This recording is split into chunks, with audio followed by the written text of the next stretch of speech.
ఆలయానికి వచ్చిన మీ అందరికీ నా హృదయపూర్వకమైన వందనాలు. దేవుని మహాకృపను బట్టి పరిశుద్ధ గురువారములోనికి మనమందరము ప్రవేశించాం. దేవునికి మహిమ కలుగునుగాక. ఈ పరిశుద్ధ గురువారం మరొక పేరు ఆదేశ గురువారం. చెప్పండి, ఏం పేరు? ఆదేశ. యేసు ప్రభు వారిని ఈ రాత్రి వారు పట్టుకుని వెళ్తారు. ఆయన సిలువకు అప్పగింపబడిన రాత్రి, ఆ రాత్రి ఆయనను అప్పగిస్తారని ప్రభువుకు తెలిసి ఆయనే తన శిష్యులకు ముందుగానే చెప్పారు, మీలో ఒకడు నన్ను అప్పగించు. అందరూ నేనా ప్రభువా, నేనా ప్రభు అని అడిగారు. ఇస్కరియోతు యోధ కూడా నేనా ప్రభు అని అంటే, నువ్వు అన్నట్టు అయినను కూడా యోధాలో ఇంకా మార్పు. అయితే ప్రభు కృపను బట్టి ఆయన వచ్చిందే మనందరికీ పాపముల నుండి విడుదలనిచ్చి దేవునితో ఏదేను తోటలో కోల్పోయిన సహవాసమును తిరిగి దేవునితో సహవాసమునిచ్చుటకు గెత్సేమను తోటను వేదన చెంది ప్రార్థించి మనందరి నిమిత్తము ఆ సిలువలో తన ప్రాణం అర్పించి నీకు నాకు ఆయన యందు విశ్వాసం ఉంచిన ప్రతి ఒక్కరికి నిత్య జీవం ఇవ్వడానికి ఆయన వచ్చాడు. ఆయన కార్యాన్ని ఈ రాత్రి ముగించాడు. ప్రియులారా, సిలువకు తీసుకుని వెళతా రాత్రి 10 గంటల తరువాత గురువారం రాత్రి అప్పగింపబడతాడు. ఆయన అప్పగింపబడబోయే ముందు ఒక ఆదేశం ఇచ్చాడు. ఆదేశం అంటే ఆజ్ఞ అనుకోవచ్చు. ఇదిగో ఈ పని చెయ్యమని ఒక ఆదేశము ఇచ్చాడు. చూడండి, మార్కు సువార్త 14వ అధ్యాయం 22వ వచనము నుండి ధ్యానం చేసుకుందాం. చదవాలి. వారు భోజనము చేయుచుండగా ఆయన ఒక రొట్టెను పట్టుకొని ఆశీర్వదించి విరిచి వారికిచ్చి, మీరు దీనిని తీసుకొనుడి, ఇది నా శరీరం.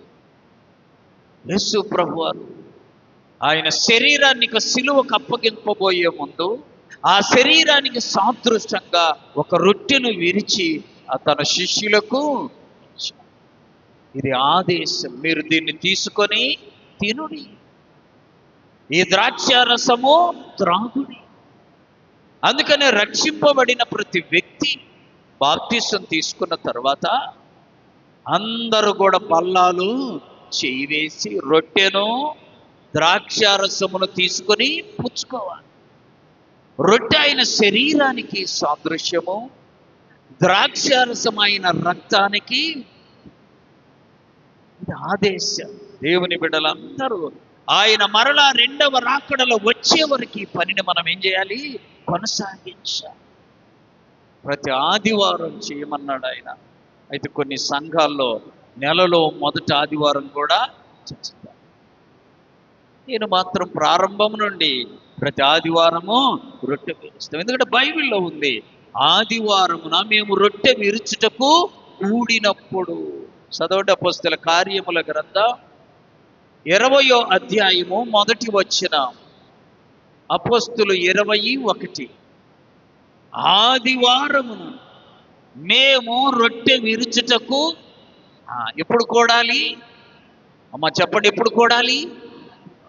బాప్తిసం తీసుకున్న వాళ్ళందరూ ఆదివారం ఆయన శరీరాన్ని ఆయన రక్తాన్ని పుచ్చుకోవాలి.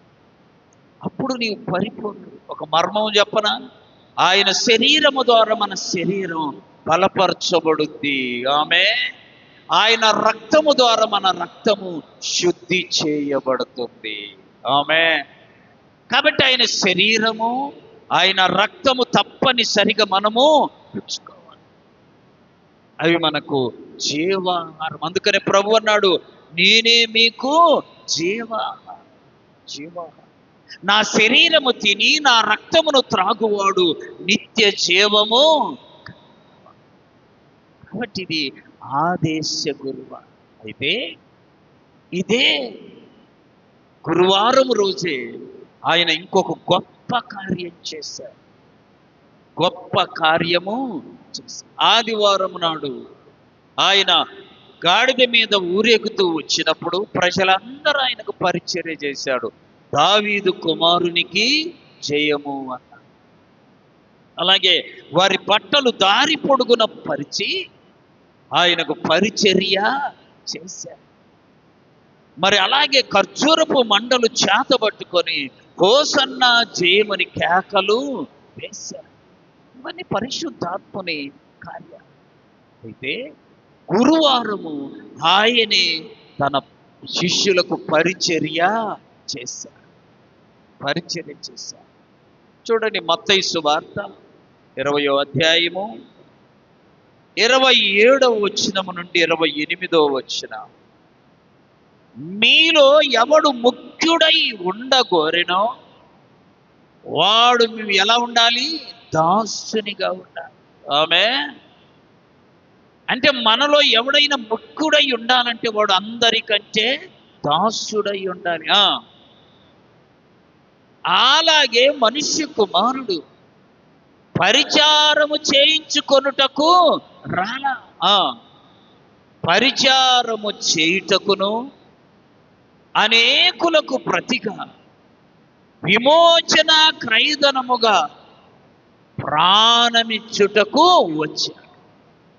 కాబట్టి ప్రభువారు ఎవరి ద్వారా పరిచర్య చేయించుకోవాలి?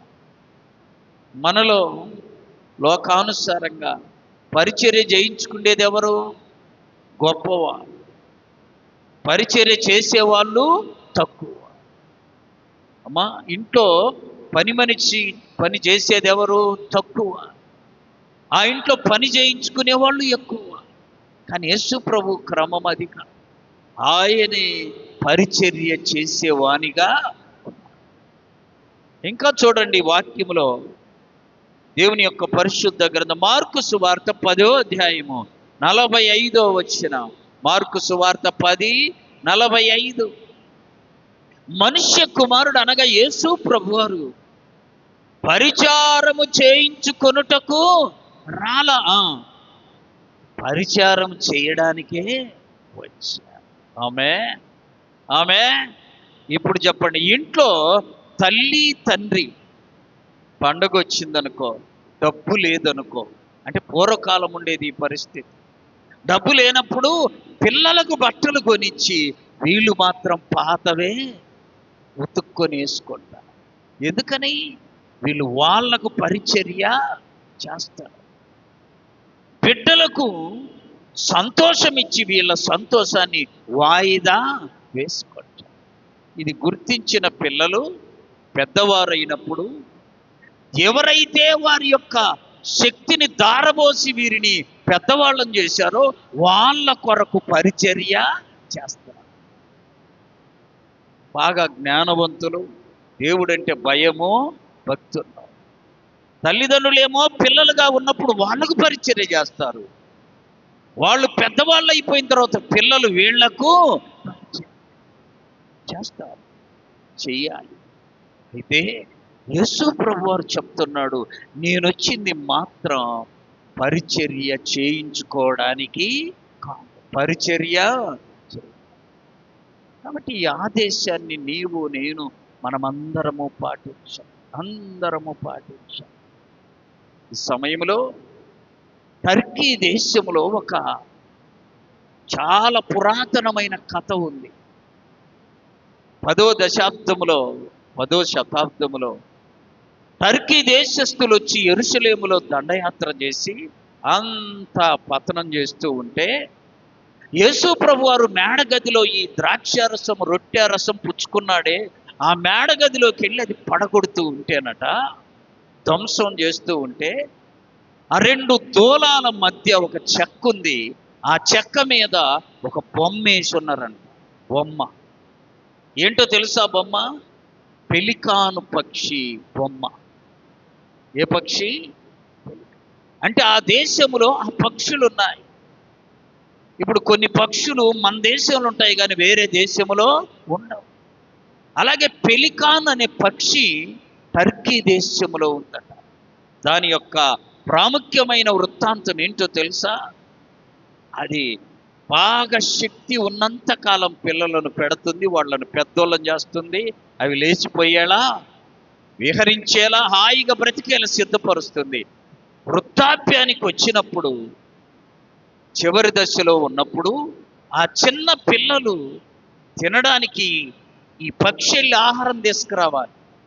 ఆహారము తీసుకొచ్చే శక్తి ఈ పక్షిలో లేనప్పుడు, వినండి జాగ్రత్తగా, తన యొక్క ముక్కు ద్వారా ఉన్నటువంటి ఆ యొక్క బలమైనటువంటి ఆ ముక్కు ద్వారా తన గుండె దగ్గర పొడిచి తానే పొడుచుకొని రక్తాన్ని కారేలా చేసిద్దట. ఆ రక్తము తన పిల్లలకి తాగేలా సిద్ధపరుస్తుంది.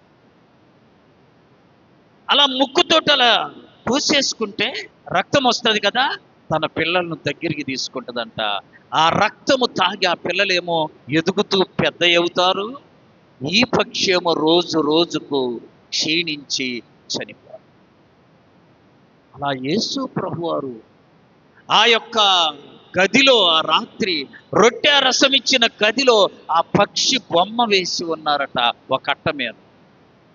ఆ గదట జాన్ మార్క్ అని అయినదట, బైబిల్ పండితులు రాశారు. వీళ్ళ భవనాన్ని పడగొట్టి పాడు చేసుకుంటూ వచ్చేసరికి ఈ బొమ్మ అక్కడ కనబడింది. అందుకని ఆ సైన్యాధిపతి అన్నాడట, అరే మంచిగా ఉంది ఈ బొమ్మ, ఈ గది, దీన్ని మీరు ఏమి పడగొట్టే పని. ఇప్పటికీ యెరూషలేములో ఆ గది ఉందంట. ఆమె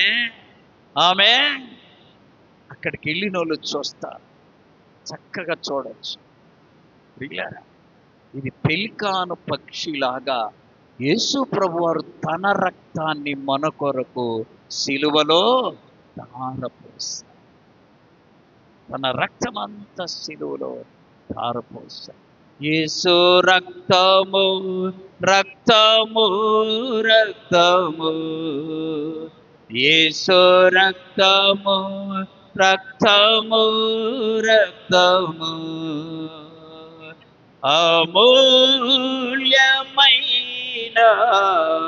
రక్తము, నిష్కళంకమైన రక్తము, యేసు రక్తము రక్తము రక్తము.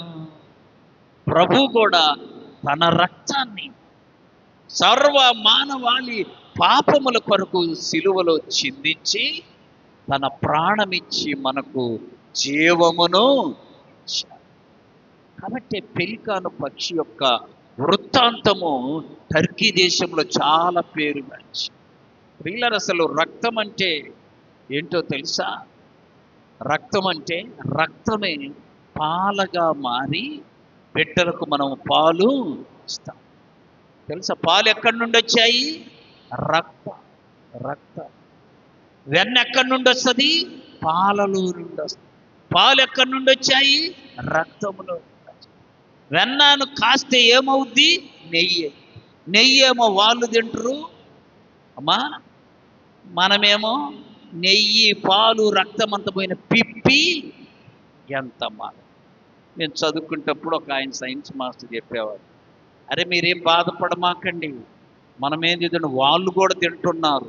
ఎక్కడ తింటున్నారా అని మనం అనుకుంటున్నారేమో, వాళ్ళు నెయ్యి తింటారు. నెయ్యి ఎక్కడి నుండి వచ్చింది? పాలలో నుండి.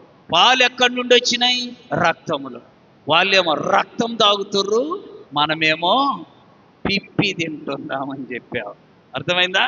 కాబట్టి ఆ రక్తం పిల్లలకి ఇచ్చేది. యేసయ్య ప్రాణం మన కొరకు ఇచ్చాడు. ఆయన గొప్ప కాపరి, మంచి కాపరి. మంచి కాపరి తన గొర్రెల కొరకు తన ప్రాణమును. ఇది ఒక ప్రాముఖ్యమైన అంశం.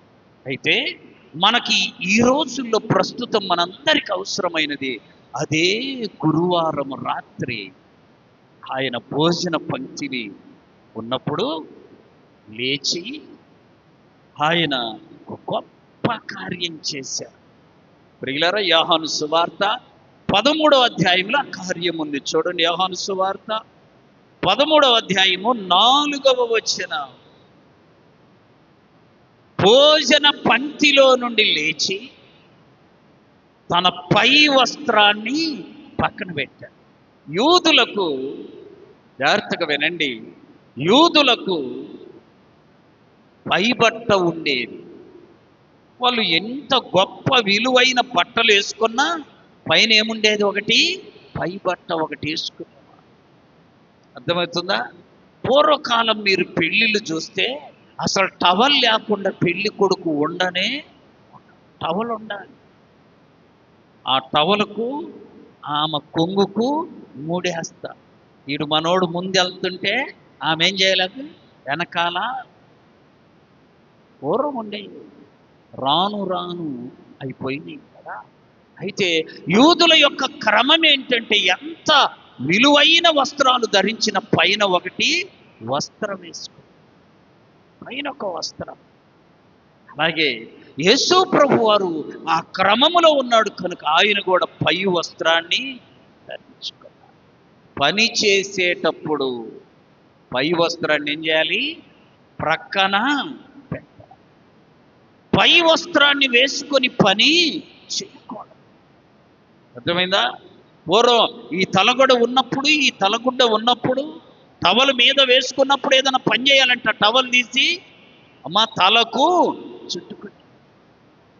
అంతేకాదు, ఎరుకో పట్టణంలో యేసు ప్రభు వారు అలా వెళుతూ ఉంటే భర్తిమయ్య అని ఒక గుడ్డి భిక్షకుడు ఉన్నాడు. గుడ్డి భిక్షకుడు. చూడండి ఆ వాక్యము, మార్కు సువార్త 10వ అధ్యాయము 46వ వచనము నుండి.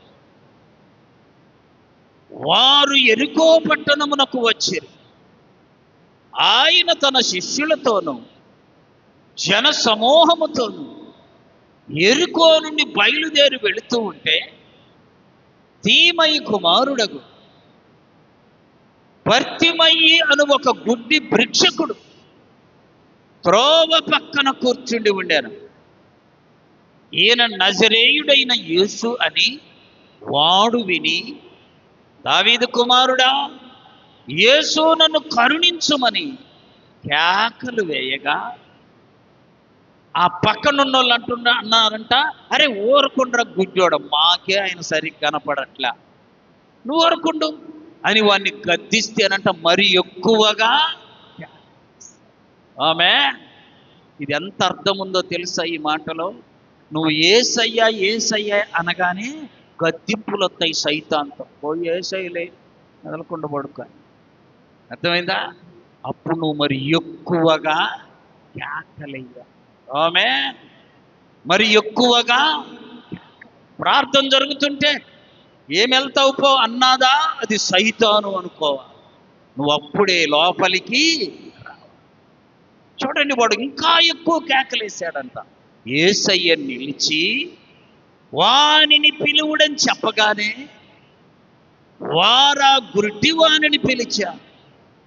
ధైర్యం తెచ్చుకో, ఆయన నిన్ను పిలుస్తుడు, మేం పిలిస్తే నీకేమి, ప్రభు పిలిచాడయ్యా, నువ్వు ధైర్యం తెచ్చుకో అనగానే వాడు దిక్కున లేచి తన పై బట్టను.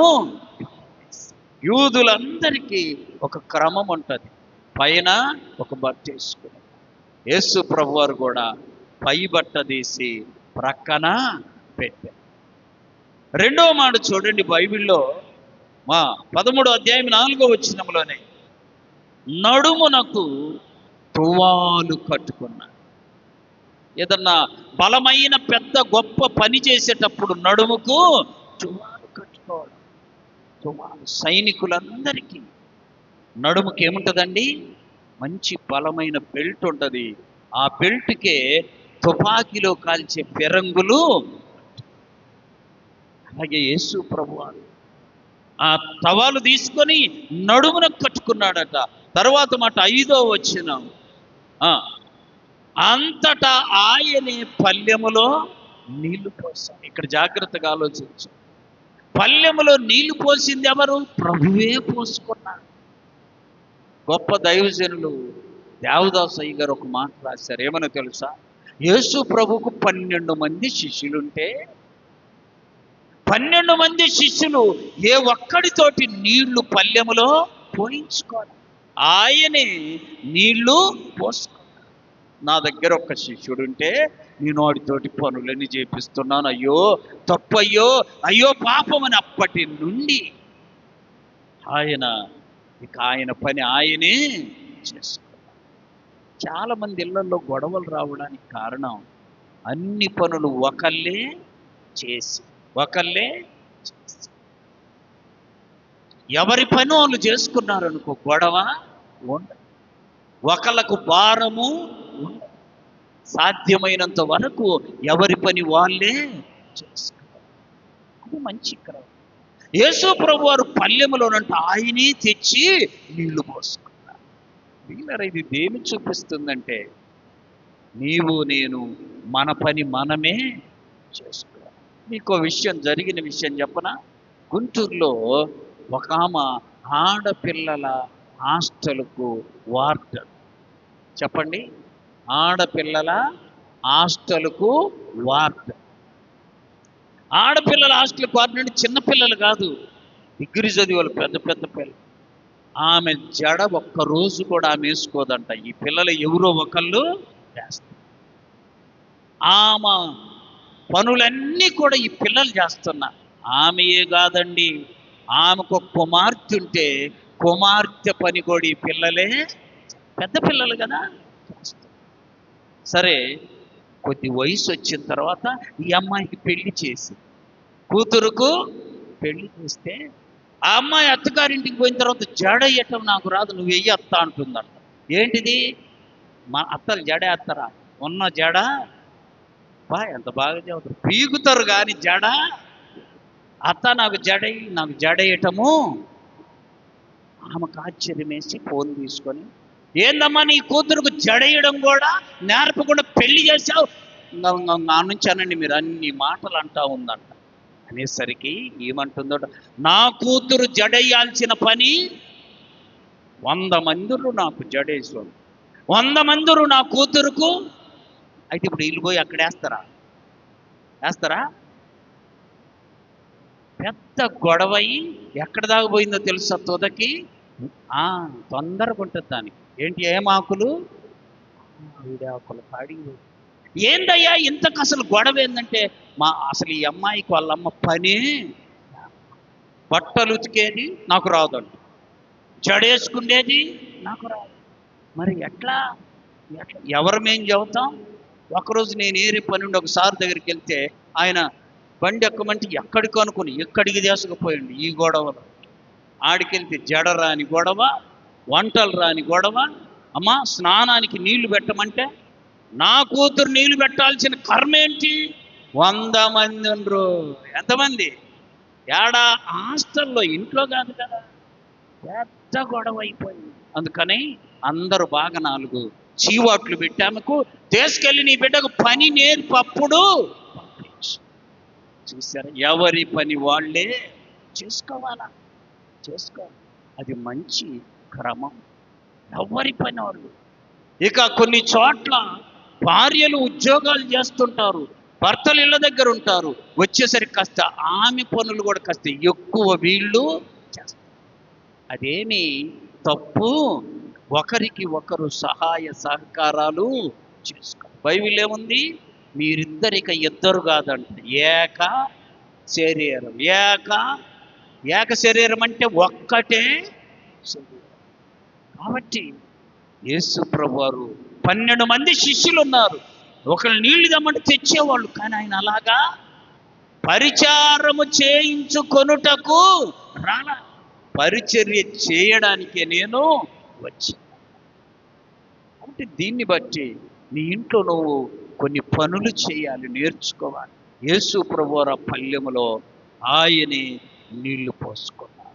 చూడండి తర్వాతి మాట ప్రియులరా, యోహాను సువార్త 13వ అధ్యాయం 6వ వచనము నుండి చదవాలి.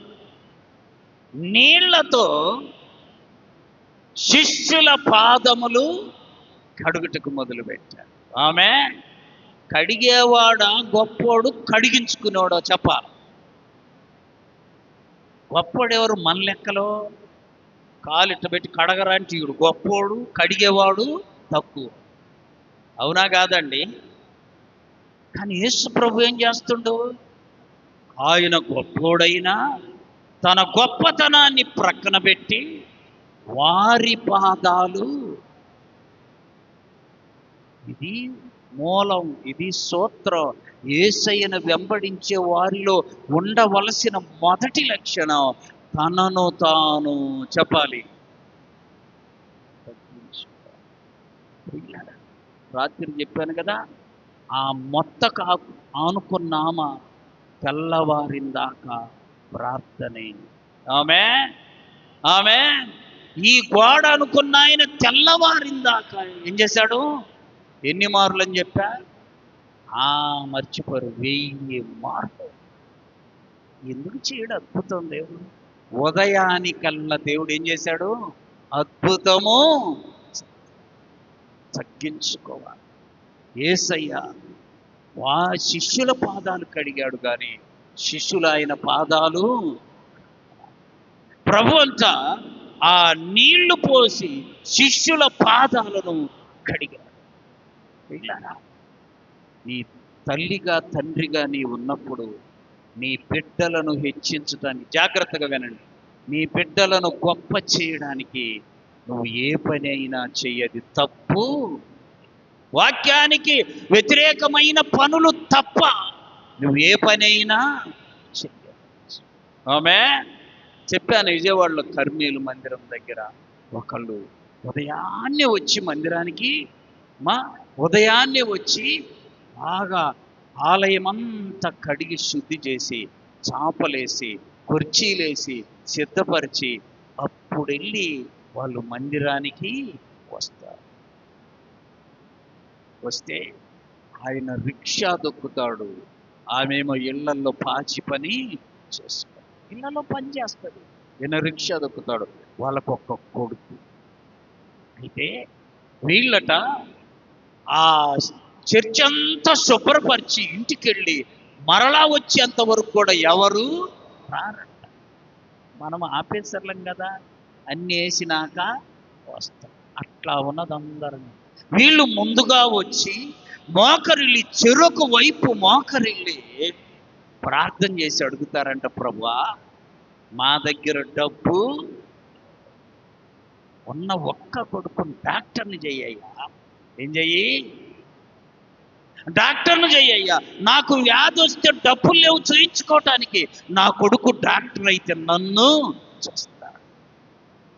అమ్మ నువ్వు కూడా ఇదే ప్రార్థన. ఇద్దరు భార్య భర్తలు ఇద్దరు చెరుకు వైపు కూర్చొని ప్రార్థన చేసి అప్పుడు ఆమెనని లేక అప్పుడు ఒక్కొక్కళ్ళు వచ్చేవాళ్ళు. వినండి జాగ్రత్తగా. ఎంసెట్ పడింది, మెడికల్ ఎంట్రన్స్ రాశారు. ఆ మందిరములో ఇంజనీర్లు ఉన్నారు, డాక్టర్లు ఉన్నారు, పెద్ద పెద్ద ఉద్యోగస్తులు ఉన్నారు, బాగా ధనవంతులు ఉన్నారు. వాళ్ళ పిల్లలందరూ రాశారు ఎంసెట్. ఈ అబ్బాయి కూడా ఎవరికి డాక్టర్ సీటు రాలే, ఈ అబ్బాయికి డాక్టర్ సీటు. చూసారా? ఇక వాళ్ళల్లో ఎవరో ఉండయ్యా, ఏం చేశావు? ఏదో నువ్వు మర్మం చేశావు, ఏదో చేశావు, లేకపోతే మా వాళ్ళందరికీ సీటు రాలా, మీ ఒక్కడికి వచ్చింది నీ కొడుకు. మీరేం డబ్బులు పెట్టలేరు, ఏం పెట్టలేరు, ఏం చేశారు? అప్పుడు చెప్పారంట వాళ్ళు సాక్ష్యం, అయ్యా మేము మొట్టమొదట ప్రతి ఆదివారం యేసయ్యను కలుసుకునే వాళ్ళం. చప్పట్లు కొట్టి ప్రభును మహిమపరచు. యేసయ్యను కలుసుకునిరా. ఎక్కడా? మేము పోతాం చెప్పు, మేము వెళ్ళి కలుసుకుంటాం చెప్పు. ఎక్కడ కలిసి తెలిస్తే కదా మనం మందిరానికి వస్తుర్రు. కానీ ఈ రోజు కూడా చాలా మందికి యేసయ్య ఇక్కడ ఉంటాడని, ఆయన మెల్లని స్వరం మనము వినొచ్చని, ఆయన స్పర్శ మనము చూడొచ్చని చాలా మందికి వస్తుర్రు. వాళ్ళు చెప్పారండి సాక్ష్యం, ప్రతి ఆదివారం మొట్టమొదట మేము యేసయ్యను ఎక్కడో చెప్పండి అయ్యా మేము కలుసుకోండి. ఎక్కడో కాదు, ఎక్కడే. ఆమె ఎట్లాగయ్యా? అందరికంటే ముందొచ్చేవాళ్ళ. మేము వచ్చినాకే నువ్వు వచ్చేవాడివి, మేము వచ్చినాక వీళ్ళు వచ్చేవాళ్ళు, మేము వచ్చినాకే అందరూ. బా బా బా. ఒక్కసారి నా జీవితంలో ట్రై చేసి చూడండి. అందరికంటే ముందొచ్చి ప్రభు సన్నిధిలో సాగిల పడితే ప్రభు అంట గుమ్మం దగ్గర ఉండి చూస్తాడంట, ఎవడు ముందొస్తాడా వారిని కలుసుకుందామని ఆయన ఏం చేస్తుంటాడు, చూస్తా ఉంటే. అదే కదా ప్రకటన గ్రంథం 3వ అధ్యాయం 20వ వచనంలో ఉంది, నేను తలుపు యొద్ద నిలుచుండి తడతా ఉన్నా, ఎవడైనను నా స్వరము విని తలుపు తీసిన ఎడల నేను లోపల. అందరికి ఆశ్చర్యం, ఏళ్ళబ్బాయికి రావడం ఏంది? ఇచ్చేది ఎవరండి? దేవుడు. ఆమె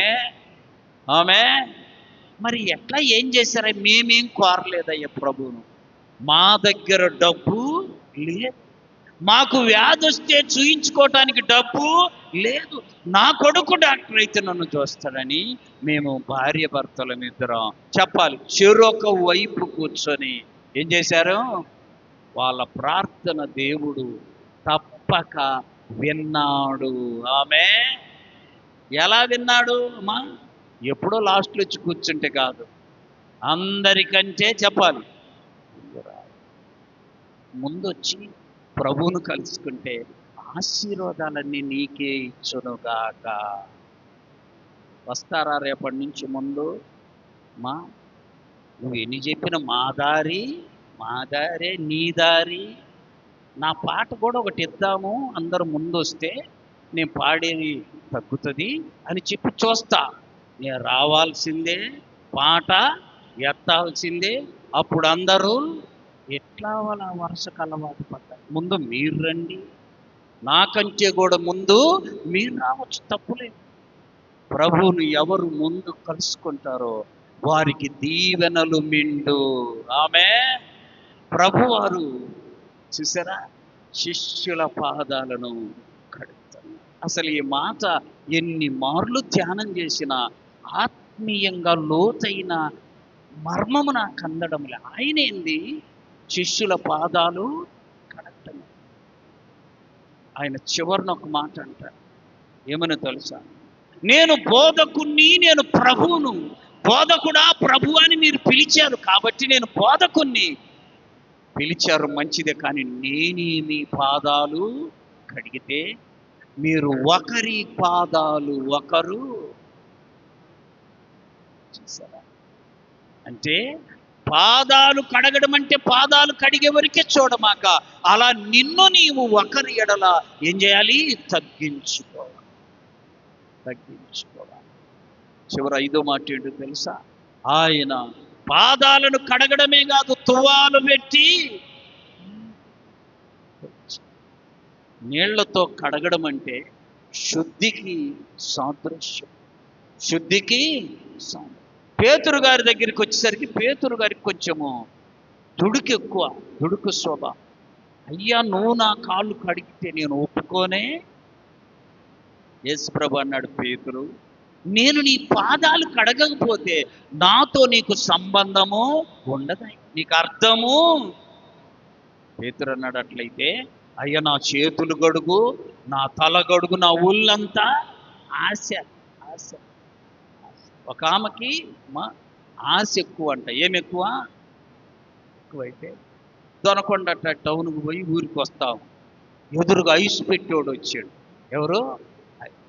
అయ్యా ఎంత అంటే ఇది 5 రూపాయలు 10 రూపాయలు చెప్తే మొత్తం ఎన్ని ఉన్నాయంటే 50, మొత్తం ఏమని మూట కట్టుకుని. ఆశ ఏంటిది? మూట కట్టుకొని ఇంటికి వచ్చేసరికి పొల్లలు తప్ప ఆశ ఉంటుంది కొంతమందికి. ఏ లాభం ఈ ఆశ? యేసయ్యలో ఉండాలి ఆశ. ఆమె నువ్వు నాతో మాట్లాడాలయ్యా అని ఆశ, నువ్వు నన్ను బలపరచాలయ్యా అని ఆశ. 107వ కీర్తనలో ఒక మాట ఉంది చూడండి. 107వ కీర్తన 9వ చరణం. 107:9 ఏలయనగా ఆశ కలిగిన ప్రాణమును ఆయన ఏం చేస్తాడు? ఆవలించే ప్రాణాన్ని చెప్పాలి నిద్రపుచ్చుతాడు. అర్థమైందా? కొంతమందికి ఉచ్చి ఆవలింతలే ప్రియులారా, మందిరములో ఆవలింత కానీ, మందిరములో నిద్రపోవడం కానీ, నీ అంత దరిద్రుడి లోకములో ఎవరు? ప్రభువును కలుసుకునే స్థలమమ్మా ఇది. ప్రభువు మాట్లాడితే వినే స్థలము, సమయం ఇది. అర్థమైందా? నీకు ఆశ ఉంటేనంట, ఆ ఆశ దేవుడు ఏం చేస్తాడంట? తృప్తిపరుస్తాడు. అద్భుతమైన దేవుని మాటలు మనం వింటున్నాం. యేసయ్యే పాదాలను కడిగాడు. తగ్గించుకో. ఒక దైవ సేవకుడు, ఒక దేవుని పని చేసి ఆయన తగ్గించుకోవడం బాగా నేర్చుకున్నాడు. ఆమె ఇక ఆ ఇంట్లో ఉన్న ఆయన భార్య ఎచ్చిపోవటం నేర్చుకున్నాడు. ఆమెమో అయినా తగ్గించుకున్న తర్వాత కొడుకు పెళ్లి చేశాను. 2 కొడుకులకు పెళ్ళి అయిన తర్వాత ఈమె తగ్గించుకోవడము మొదలుపెట్టింది. కోడళ్ళు ఎలాగో తెలుసా? నువ్వు అసలు మా మామను గౌరవించిన దానివి, నీ కొడుకులను మేమెందుకు గౌరవిస్తాం? నువ్వు మా మామను ఏమాత్రము బలపరిచిన దానివి కాదు, ఆదరించిన దానివి కాదు, ఆయనకు విలువిచ్చిన దానివి చూస్తున్నాను కదా. అప్పుడు అన్నారట, నువ్వు ఎలా చేశావో చెప్పాలి, మేం కూడా నీ కొడుకులకు. అప్పుడు ఈ మొదలు పెట్టిందంట తగ్గించుకోవడం. అయ్యా నా తప్పు అయిపోయిందయ్యా అని ఈమె తగ్గించుకొని ఆయన్ని హెచ్చిస్తుంటే, అప్పుడు కోడళ్ళు కూడా వాళ్ళు తగ్గించుకొని కుమారులను మాదిరి. పేతురు రాసిన మొదటి పత్రిక 2వ అధ్యాయం 21వ వచనంలో యేసు ప్రభు గురించి ఒక మాట వ్రాయబడి ఉంది. ఏమనో తెలుసా? క్రీస్తు కూడా మీ కొరకు బాధపడి మీరు తన అడుగు జాడల యందు నడవవలెనని మీకు మాదిరి వచ్చిపోయి. యేసయ్యే శిష్యుల పాదాలు కడిగాడు. అంతేకాదు ఆయన తువ్వాలుతో ఆ పాదాలను తుడిచాడు. కడిగి ఊరుకోలా, తువాలుతో వారి పాదాలను, వారి కాళ్ళను తుడిచారు. ఇలా అద్భుతమండి. యేసయ్య చూపించిన మార్గం తగ్గింపు మార్గం. తనను తాను తగ్గించుకున్నాం. అలాగే మనము 2వ రాజుల గ్రంథం 5వ అధ్యాయంలో ఒక ఆయన్ను చూస్తాం. అయ్యా నీవు కుష్ఠవ్యాధి పోవాలంటే యోర్దాను నదికెళ్ళి 7 మార్లు మునుగు అని అంటే, ఆయన అన్నాడట, మా ఊర్లో నీళ్ళు లేవా? మా దగ్గర నీళ్ళు లేవా? మాకు అసలు నీళ్ళు మస్తుగున్నాయి, మా దగ్గర కూడా చెరువులు ఉన్నాయి, ఆడ మునుక్కపోయినమా మునిగి తట్టపోద్ది. మునుగుడలో కాదు స్వస్థత, ఆయన చెప్పిన మాట వినడములో. ఆమె పాప నీళ్ళలో మునిగేది ఏంటని వెళ్ళిపోతున్నాడట. అలిగి కోప్పడి వెళ్ళిపోతాడు. ఆ పనివాడు అన్నాడంట, అయ్యా దైవజనుడు ఏం చెప్పాడు? యోర్దానులోకి వెళ్ళి 7 మార్లు మునిగి లేవమని.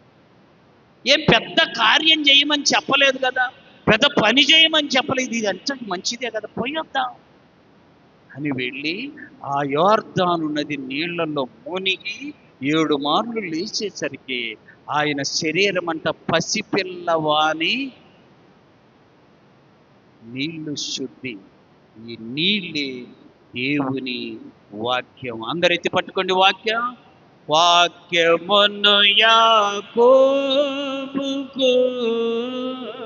తెలియచేసిన వాడనే, వాక్యమును యాకోబుకు తెలియచేసిన వాడనే, ఏ జనముకిలాగునా